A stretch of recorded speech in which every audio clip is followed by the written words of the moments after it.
ఈరోజు మనం స్టీఫెన్ కోవే రాసిన the 7 habits of highly effective people గురించి కొంచెం లోతుగా మాట్లాడుకుందాం. అవును. చాలామంది ఇది కేవలం ఒక టైం మేనేజ్మెంట్ పుస్తకం అనుకుంటారు, కానీ ఇది అంతకు మించి. చాలా లోతైనది. అవును, మనం ప్రపంచాన్ని చూసే విధానంలోనే ఒక ప్రాథమిక మార్పు తీసుకురావడం దీని ఉద్దేశం. దాని గుండెకాయలాంటి ఆలోచన ఇన్సైడ్ అవుట్. కరెక్ట్. అంటే నిజమైన మార్పు పై టెక్నిక్స్తో కాదు, మన లోపలి నుంచి, మన స్వభావం నుంచి మొదలవ్వాలి. సరిగ్గా చెప్పారు. ఈ పుస్తకం ఒక రకంగా ఆధునిక సెల్ఫ్ హెల్ప్ ప్రపంచానికి ఒక సవాల్లాంటిది. చాలా పుస్తకాలు త్వరిత పరిష్కారాల మీద దృష్టి పెడతాయి. అవును, క్విక్ ఫిక్సెస్. వాటినే కోవే పర్సనాలిటీ ఎథిక్ అంటారు. అంటే మంచి కమ్యూనికేషన్ స్కిల్స్, పాజిటివ్ థింకింగ్, ఇవన్నీ ఇవి ముఖ్యమే, ముఖ్యమే, కాని పునాది లేకుండా గోడలు కట్టినట్టవుతుంది. ఆయన చెప్పేది క్యారెక్టర్ ఎథిక్ గురించి. అంటే నిజాయితీ, సమగ్రత, ధైర్యం, ఇలాంటి శాశ్వతమైన సూత్రాలు. అద్భుతం. అంటే కేవలం బయటికి కనిపించే ప్రవర్తనను మార్చడం కాదు, లోపల ఉన్న పునాదిని మార్చడమన్నమాట. సరే, ఈరోజు మనం ఈ పునాది ఆలోచనను, దానిమీద నిర్మించిన మొదటి 2 అలవాట్లను వివరంగా చర్చిద్దాం. తప్పకుండా. మనం ప్రపంచాన్ని ఉన్నది ఉన్నట్లుగా కాకుండా మనం ఉన్నట్లుగా చూస్తామని కోవే అంటారు. అంటే మన కళ్లజోడు రంగును బట్టే ప్రపంచం కల్పిస్తుంది. అవును. ఈ దృక్కోణాలనే ఆయన పారాడైమ్స్ లేదా మన మనసులోని మ్యాప్స్ అంటారు. ఈ మ్యాప్స్ మన అనుభవాలను ఎలా ప్రభావితం చేస్తాయో చెప్పడానికి పుస్తకంలో ఒక మంచి ఉదాహరణ ఉంది కదా. ఉంది. యువతీ వృద్ధురాలి ఆప్టికల్ ఇల్యూజన్ చిత్రం. ఓ అవును. ఒకే బొమ్మ, కాని కొంతమందికి అందులో ఒక యువతి కనిపిస్తుంది, మరికొందరికి ఒక వృద్ధురాలు కనిపిస్తుంది. నిజమే. ఇక్కడ ఆసక్తికరమైన విషయమేంటంటే, ఒక గ్రూప్కు ముందుగా కేవలం యువతి చిత్రాన్ని చూపిస్తే, ఆ తర్వాత మిశ్రమ చిత్రంలో వారికి యువతే కనిపిస్తుంది. వావ్. కాని వారి మనసులోని మ్యాప్ వేరు. అంటే మన మ్యాపు సరైనది కాకపోతే మనం ఎంత ప్రయత్నించినా ప్రయోజనం ఉండదన్నమాట. దీనికి పుస్తకంలో మరొక గొప్ప కథ ఉంది. చికాగో మ్యాప్ కథ. అదే, చికాగో వెళ్లాలనుకునే వ్యక్తికి పొరపాటున డెట్రాయిట్ మ్యాప్ ఇస్తారు. అతను ఎంత వేగంగా డ్రైవ్ చేసినా, ఎంత పాజిటివ్గా ఆలోచించినా లాభం లేదు. ఏమీ లాభం లేదు. అతను ఎప్పటికీ చికాగో చేరుకోలేడు. ఎందుకంటే అసలు మ్యాపే తప్పు. ఖచ్చితంగా. ఇక్కడే పారాడైమ్ షిఫ్ట్ అనే అద్భుతమైన ఆలోచన వస్తుంది. ఇది మనకు కలిగే ఒక ఆహా లాంటి క్షణం. అవును. కోవే తన స్వంత అనుభవాన్ని పంచుకుంటారు. ఒక ఆదివారం ఉదయం సబ్వేలో ప్రయాణిస్తుంటే ఒక తండ్రి తన పిల్లలతో ఎక్కుతాడు. ఆ పిల్లలు పిచ్చిపిచ్చిగా అరుస్తూ అందర్నీ విసిగిస్తుంటారు. కాని ఆ తండ్రి మాత్రం కళ్ళు మూసుకుని ఏమీ పట్టనట్లు కూర్చుంటాడు. కోవేకి చాలా కోపమొస్తుంది. ఎవరికైనా వస్తుంది. అతని మనసులోని పారాడైమ్ అప్పుడు బాధ్యతలేని తండ్రి. అదే. కాని కోవే చివరికి ఓపిక నశించి, మీ పిల్లలందర్నీ ఇబ్బంది పెడుతున్నారు, మీరేమైనా కంట్రోల్ చేయొచ్చు కదా అని అడుగుతాడు. అప్పుడు ఆ వ్యక్తి కళ్ళు తెరిచి, ఓ అవునా, నన్ను క్షమించండి, మేమిప్పుడే హాస్పిటల్ నుండి వస్తున్నాం, వాళ్లమ్మ గంట క్రితమే చనిపోయింది, ఏం చేయాలో వాళ్లకు ఏం చెప్పాలో నాకు అర్థం కావడం లేదు అని అంటాడు. ఒక్క క్షణంలో మొత్తం పరిస్థితి మారిపోయింది. ఆ మాట వినగానే కోపమంతా మాయమై జాలి, సానుభూతి. అవును, పారాడైమ్ షిఫ్ట్. అంటే సమస్యను చూసే విధానమే అసలైన సమస్య అన్నమాట. మన జీవితంలో అతి పెద్ద మార్పులు మన చర్యలను మార్చడం ద్వారా కాదు, మన పారాడైమ్లను మార్చుకోవడం ద్వారా వస్తాయి. నిజమే.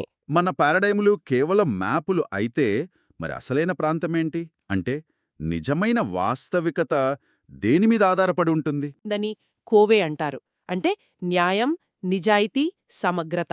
ఇవి మన నమ్మకాలతో సంబంధం లేకుండా ఉండే సహజ నియమాలు, గురుత్వాకర్షణ లాంటివి. ఓకే. ఆయన ఈ సూత్రాలను లైట్ హౌజులతో పోలుస్తారు. అవి స్థిరంగా అక్కడే ఉంటాయి. మనం వాటిని ఉల్లంఘించలేం. వాటికి వ్యతిరేకంగా వెళ్లి మనల్ని మనమే నాశనం చేసుకోగలం. ఈ లైట్ హౌస్ కథ చాలా శక్తివంతమైనది. ఒక యుద్ధనౌక పొగమంచులో వెళ్తుంటే ఎదురుగా ఒక లైట్ కనిపిస్తుంది. అవును. కెప్టెన్, మీరు దారి మార్చుకోండి అని సిగ్నల్ పంపుతాడు. అటు నుండి లేదు, మీరే దారి మార్చుకోండి అని సమాధానం వస్తుంది. కెప్టెన్కు కోపమొస్తుంది. చాలా కోపం వచ్చి, నేనొక యుద్ధనౌకను, వెంటనే దారి మార్చుకో అని గట్టిగా ఆదేశిస్తాడు. చివరికి అటునుండి వచ్చిన సమాధానం, నేను లైట్ హౌజ్ను. అంతే. ఆ క్షణంలో యుద్ధనౌకే దారి మార్చుకోవాలి. సూత్రాలు కూడా అంతే. మనం వాటికి అనుగుణంగా మనల్ని మనం మార్చుకోవాలి. ఈ ఆలోచనే మరొక ముఖ్యమైన భావనకు దారితీస్తుంది: పీపీసీ బ్యాలెన్స్. అవును, ప్రభావశీలతకు అసలైన నిర్వచనం.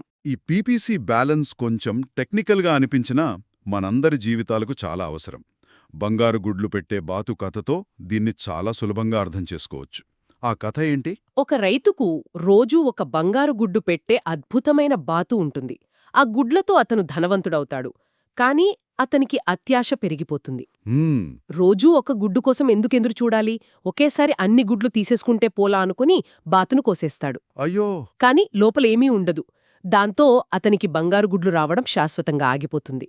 ఇక్కడ పి అంటే ప్రొడక్షన్, అంటే బంగారు గుడ్లు. పీసీ అంటే ప్రొడక్షన్ కేపబిలిటీ, అంటే ఆ బాతు. ఈ ఆలోచన ఇప్పటి మన హసల్ కల్చర్కి సూటుగా వర్తిస్తుంది గదా. ఖచ్చితంగా. రాత్రి పగలు తేడా లేకుండా పనిచేసి ప్రాజెక్ట్ పూర్తి చేయడం ముఖ్యమనుకుంటాం. కానీ ఆరోగ్యం, మానసిక ప్రశాంతత, కుటుంబ సంబంధాలు అంటే ఆ బాతు దెబ్బతింటుంది. నిజం. చివరికి ఆ పనిచేసే సామర్థ్యమే కగ్గిపోతుంది. తెలియకుండానే మన బాతును మనమే కోసేస్తున్నామన్నమాట. అవును, నిజమైన ప్రభావశీలతకు ఈ రెండింటి మధ్య సమతుల్యం అవసరం. మీరు కేవలం గుడ్లపై దృష్టి పెడితే బాతును నిర్లక్ష్యం చేస్తారు. అదే సమయంలో కేవలం బాతుమీదే దృష్టి పెట్టి గుడ్లు పెట్టేలా చెయ్యకపోతే మీకు తినడానికేమీ ఉండదు.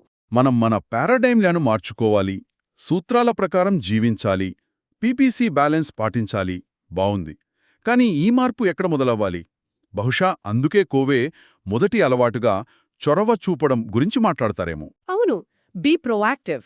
ఇది కేవలం ముందుండి పనిచేయడం అనేదానికంటే చాలా లోతైనది కదా. చాలా లోతైనది. ఇది నాజీ కాన్సంట్రేషన్ క్యాంపులలో మనస్తత్వవేత్త విక్టర్ ఫ్రాంకిల్ అనుభవాలపై ఆధారపడింది. ఓ. ఫ్రాంకిల్ తన కుటుంబ సభ్యులందర్నీ కోల్పోయి ఊహకందని చిత్రహింసలను అనుభవించాడు. అయినా ఒక ప్రాథమిక సత్యాన్ని కనుగొన్నాడు: తనను హింసించేవారు తన శరీరానికి ఏం చేసినా తన అంతర్గత స్వేచ్ఛను మాత్రం తీసివేయలేరని గ్రహించాడు. అంటే మనకు జరిగే సంఘటనకు, అంటే స్టిమ్యులస్కు, మన ప్రతిస్పందనకు మధ్య ఒక ఖాళీ ఉంటుంది. ఆ ఖాళీలోనే మనకు ఎంచుకునే స్వేచ్ఛ ఉంటుంది. వావ్. అంటే చొరవ తీసుకునే వ్యక్తులు ఆ ఖాళీలో జీవిస్తారు. వారు తమ భావాలు, పరిస్థితుల ద్వారా నడిపించబడరు. కాదు, వారు తమ విలువల ద్వారా నడిపించబడతారు. దీనికి విరుద్ధంగా రియాక్టివ్ వ్యక్తులు ఉంటారు. వాతావరణం బాగుంటే వాళ్ల మూడ్ బాగుంటుంది, బాగోలేకపోతే వాళ్ల మూడు కూడా పాడవుతుంది.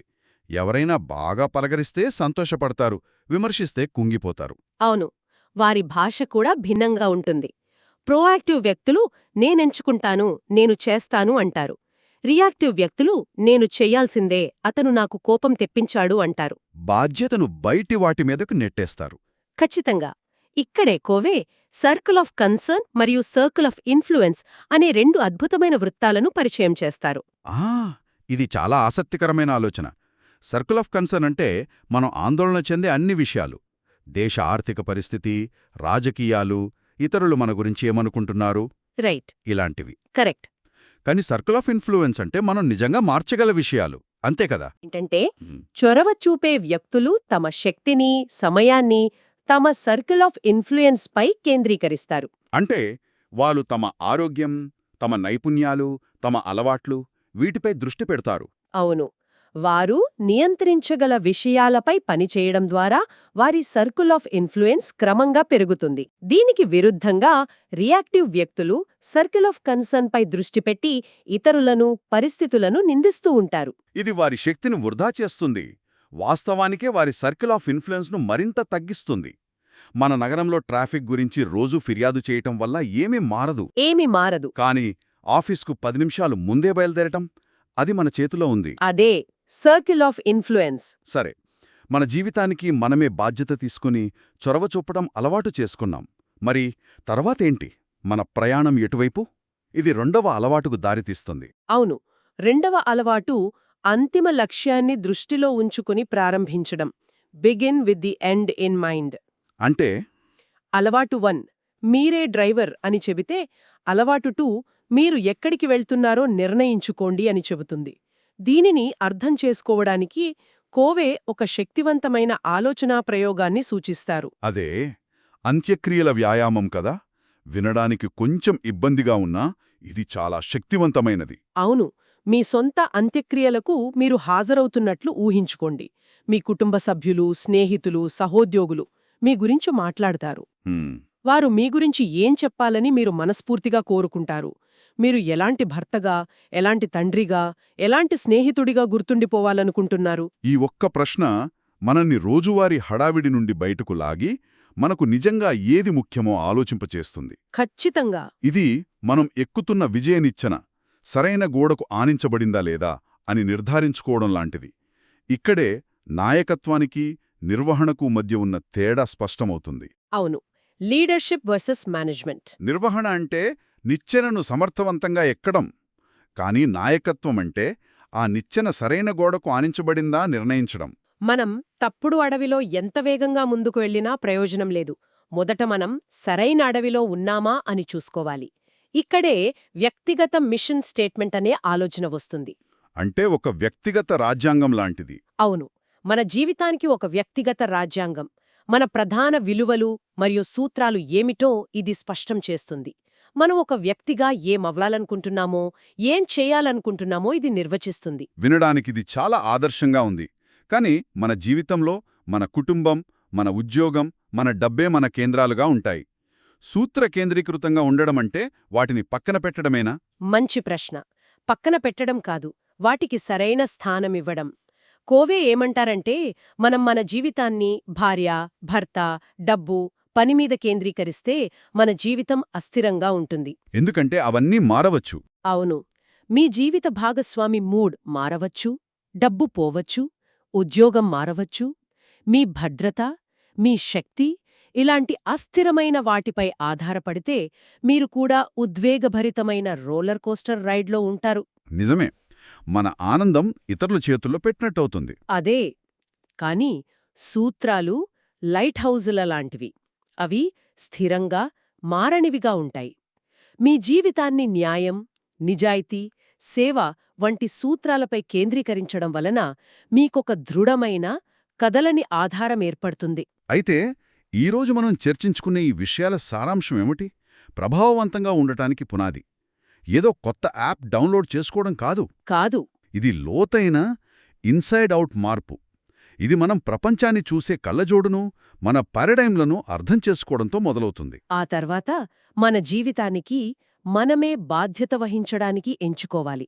అదే చొరవ చూపడం. ఆ చొరవతో మనం కోరుకున్న జీవితాన్ని స్పృహతో రూపొందించుకోవాలి. అంతిమ లక్ష్యాన్ని దృష్టిలో ఉంచుకుని. అవును. మన విలువలను, సూత్రాలను ఒక వ్యక్తిగత రాజ్యాంగంగా రాసుకోవాలి. ఇదే అన్నిటికీ మొదటి సృష్టి. మన మానసిక బ్లూప్రింట్ అన్నమాట. ఈ బ్లూప్రింట్ ఆధారంగానే మనం మన రోజువారీ చర్యలను నిర్మిస్తాం. చివరగా ఒక అద్భుతమైన ఆలోచనతో ముగిద్దాం. కోవే ఏమంటారంటే, మనం మన అలవాట్లకు బానిసలం కాదు. కాదు. వాటిని సృష్టించింది మనమే. కాబట్టి వాటిని మార్చే శక్తి కూడా మనకే ఉంది. అలవాటు 1 మీరే ప్రోగ్రామర్ అని తెలుసుకోవడం అయితే, మరియు అలవాటు 2 ప్రోగ్రాం రాయడం. ఈరోజు మన శ్రోతలు తమ జీవితానికి సంబంధించిన కొత్త ప్రోగ్రాంలో మొదటి లైన్ రాయడం ఎలా మొదలుపెట్టాలి?